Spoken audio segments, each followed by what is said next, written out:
ایک اور حدیث میں آتا ہے کہ نبی کریم صلی اللہ علیہ وآلہ وسلم کو نماز کے دوران کسی بچھو نے ڈس لیا۔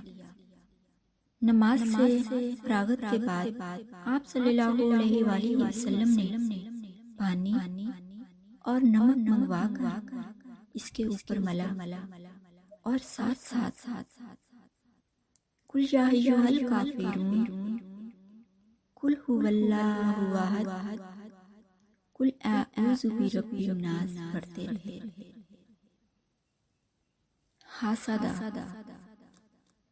حاسدہ یہ ہے کہ حاسد محسود سے زوال نعمت کی آرزو کرتا ہے، چنانچہ اس سے بھی نہ طلب کی گئی ہے، کیونکہ حسد بھی ایک نہایت بری اخلاقی بیماری ہے جو نیکیوں کو کھا جاتی ہے۔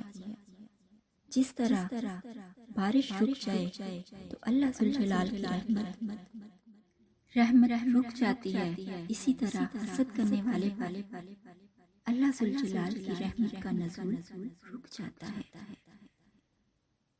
حسد ایمان کو اس طرح زخمی کر دیتا ہے کہ ایک انسان جب یہ تمنا کرتا ہے کہ اس کے پاس سے جو نعمت ہے اس سے چھن جائے اور مجھے مل جائے، یہ ہوتی ہے حسد کی کیفیت۔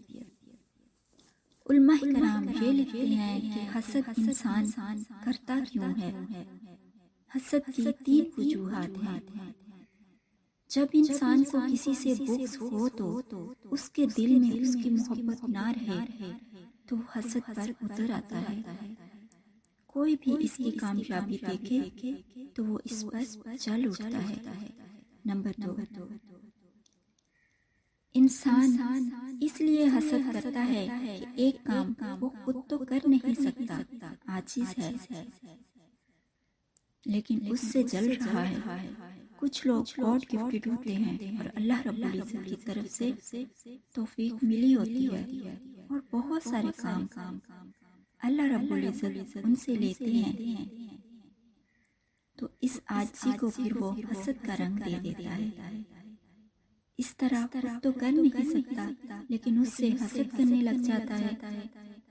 حسد کرنے کی تیسری وجہ جو علماء کرام نے بتائی ہے کہ ایک شخص جو کسی بھی انسان کی اچھائی کو پسند نہیں کرتا، جب بھی وہ کسی کی فضیلت کو دیکھتا ہے، جب بھی وہ کسی کی بلندی کو دیکھتا ہے تو وہ جل اٹھتا ہے۔ یہ جو کیفیت ہے حسد کی، سب سے زیادہ عام ہے اور سب سے زیادہ خطرناک۔ یہ حسد جب کوئی انسان کرتا ہے تو یہ شخص کبھی بھی راضی نہیں ہو سکتا۔ اس انسان کو کبھی بھی راحت نصیب نہیں ہوتی۔ اگر ایسے حاسد کے پاس قوت آ جائے تو یہ ظلم پر بھی اتر آتا ہے، اور اگر یہ انسان کمزور ہو تو یہ حاسد کے لیے ہی وبال جان بن جاتا ہے، اس کو بیماری میں مبتلا کر دیتا ہے۔ اللہ ذوالجلال ہمیں اس بیماری سے محفوظ فرمائے، ہمارے دلوں میں کسی بھی مسلمان کے لیے بغض نہ ہو، ہم کسی کی بھی فضیلت کو دیکھ کر جلنے والے نہ ہوں، بلکہ دعا دینے والے ہوں اور رشک کرنے والے ہوں۔ واسطے آمین ثم آمین یا رب العالمین۔ جزاک اللہ۔